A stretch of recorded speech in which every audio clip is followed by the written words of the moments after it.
Good evening.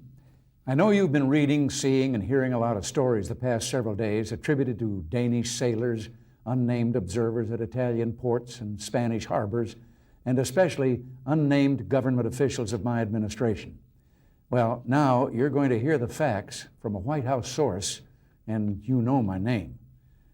I wanted this time to talk with you about an extremely sensitive and profoundly important matter of foreign policy. For 18 months now, we have had underway a secret diplomatic initiative to Iran. That initiative was undertaken for the simplest and best of reasons: to renew a relationship with the nation of Iran, to bring an honorable end to the bloody 6-year war between Iran and Iraq, to eliminate state-sponsored terrorism and subversion, and to effect the safe return of all hostages. Without Iran's cooperation, we cannot bring an end to the Persian Gulf War. Without Iran's concurrence, there can be no enduring peace in the Middle East. For 10 days now, the American and world press have been full of reports and rumors about this initiative and these objectives. Now, my fellow Americans, there's an old saying that nothing spreads so quickly as a rumor. So I thought it was time to speak with you directly, to tell you firsthand about our dealings with Iran. As Will Rogers once said, rumor travels faster, but it don't stay put as long as truth. So let's get to the facts. The charge has been made that the United States has shipped weapons to Iran as ransom payment for the release of American hostages in Lebanon, that the United States undercut its allies and secretly violated American policy against trafficking with terrorists. Those charges are utterly false. The United States has not made concessions to those who hold our people captive in Lebanon, and we will not. The United States has not swapped boatloads of plane loads of American weapons for the return of American hostages, and we will not. Other reports have surfaced alleging U.S. involvement. Reports of a sea lift to Iran using Danish ships to carry American arms, of vessels in Spanish ports being employed in secret U.S. arms shipments, of Italian ports being used, of the U.S. spending or sending spare parts and weapons for combat aircraft. All these reports are quite exciting, but as far as we're concerned, not one of them is true. During the course of our secret discussions, I authorized the transfer of small amounts of defensive weapons and spare parts for defensive systems to Iran. My purpose was to convince Tehran that our negotiators were acting with my authority to send a signal that the United States was prepared to replace the animosity between us with a new relationship. These modest deliveries taken together could easily fit into a single cargo plane. They could not, taken together, affect the outcome of the 6-year war between Iran and Iraq, nor could they affect in any way the military balance between the two countries. Those with whom we were in contact took considerable risks and needed a signal of our serious intent if they were to carry on and broaden the dialogue. At the same time we undertook this initiative, we made clear that Iran must oppose all forms of international terrorism as a condition of progress in our relationship. The most significant step which Iran could take, we indicated, would be to use its influence in Lebanon to secure the release of all hostages held there. Some progress has already been made. Since U.S. government contact began with Iran, there's been no evidence of Iranian government complicity in acts of terrorism against the United States. Hostages have come home, and we welcome the efforts that the government of Iran has taken in the past and is currently undertaking. But why, you might ask, is any relationship with Iran important to the United States? Iran encompasses some of the most critical geography in the world. It lies between the Soviet Union and access to the warm waters of the Indian Ocean. Geography explains why the Soviet Union has sent an army into Afghanistan to dominate that country, and if they could, Iran and Pakistan. Iran's geography gives it a critical position from which adversaries could interfere with oil flows from the Arab states that border the Persian Gulf.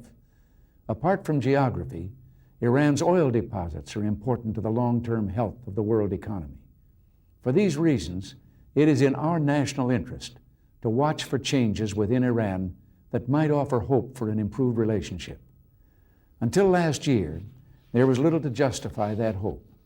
Indeed, we have bitter and enduring disagreements that persist today.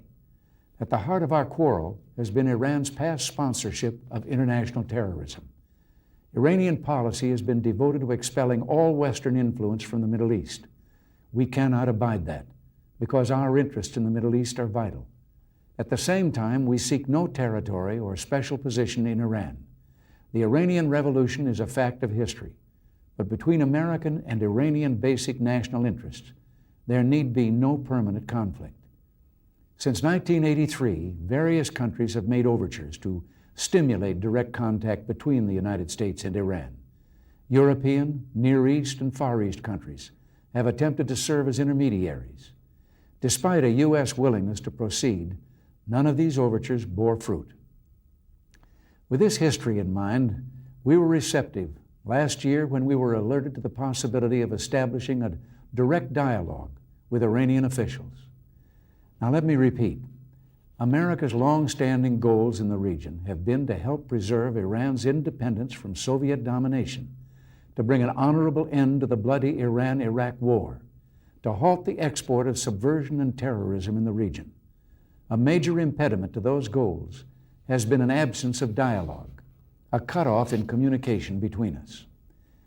It's because of Iran's strategic importance and its influence in the Islamic world that we chose to probe for a better relationship between our countries. Our discussions continued into the spring of this year. Based upon the progress we felt we had made, we sought to raise the diplomatic level of contacts. A meeting was arranged in Tehran.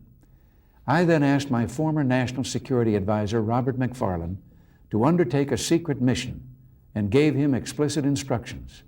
I asked him to go to Iran to open a dialogue, making stark and clear our basic objectives and disagreements. The 4 days of talks were conducted in a civil fashion, and American personnel were not mistreated. Since then, the dialogue has continued, and step-by-step progress continues to be made. Let me repeat, our interests are clearly served by opening a dialogue with Iran and thereby helping to end the Iran-Iraq war. That war has dragged on for more than 6 years, with no prospect of a negotiated settlement. The slaughter on both sides has been enormous, and the adverse economic and political consequences for that vital region of the world have been growing. We sought to establish communication with both sides in that senseless struggle so that we could assist in bringing about a ceasefire and eventually a settlement. We have sought to be even-handed by working with both sides and with other interested nations to prevent a widening of the war. This sensitive undertaking has entailed great risk for those involved. There is no question but that we could never have begun or continued this dialogue had the initiative been disclosed earlier.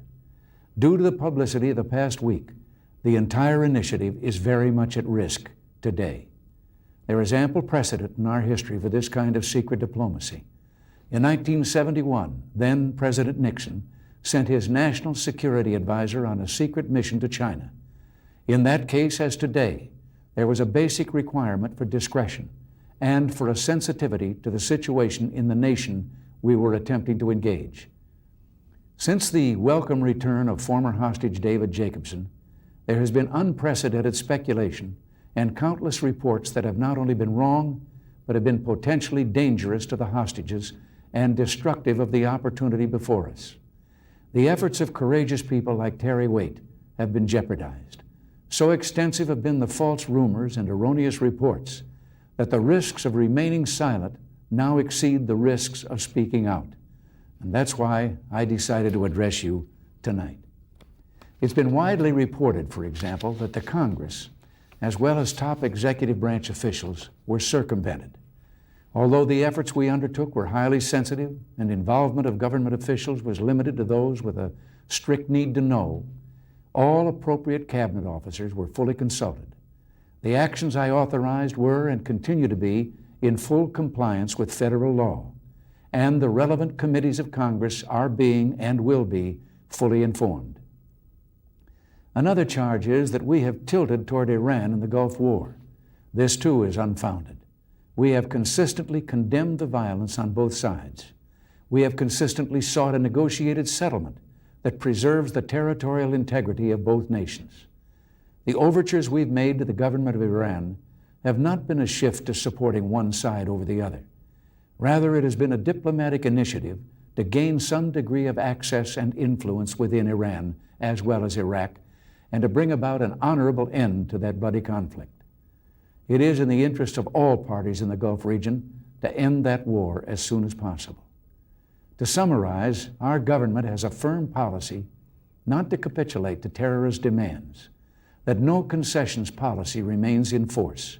In spite of the wildly speculative and false stories about arms for hostages and alleged ransom payments, we did not, repeat, did not trade weapons or anything else for hostages, nor will we. Those who think that we have gone soft on terrorism should take up the question with Colonel Gaddafi. We have not, nor will we, capitulate to terrorists. We will, however, get on with advancing the vital interests of our great nation, in spite of terrorists and radicals who seek to sabotage our efforts and immobilize the United States. Our goals have been and remain to restore a relationship with Iran, to bring an honorable end to the war in the Gulf, to bring a halt to state-supported terror in the Middle East, and finally, to effect the safe return of all hostages from Lebanon. As president, I've always operated on the belief that, given the facts, the American people will make the right decision. I believe that to be true now. I cannot guarantee the outcome, but as in the past, I ask for your support because I believe you share the hope for peace in the Middle East, for freedom for all hostages, and for a world free of terrorism. Certainly there are risks in this pursuit, but there are greater risks if we do not persevere. It will take patience and understanding. It will take continued resistance to those who commit terrorist acts, and it will take cooperation with all who seek to rid the world of this scourge. Thank you, and God bless you.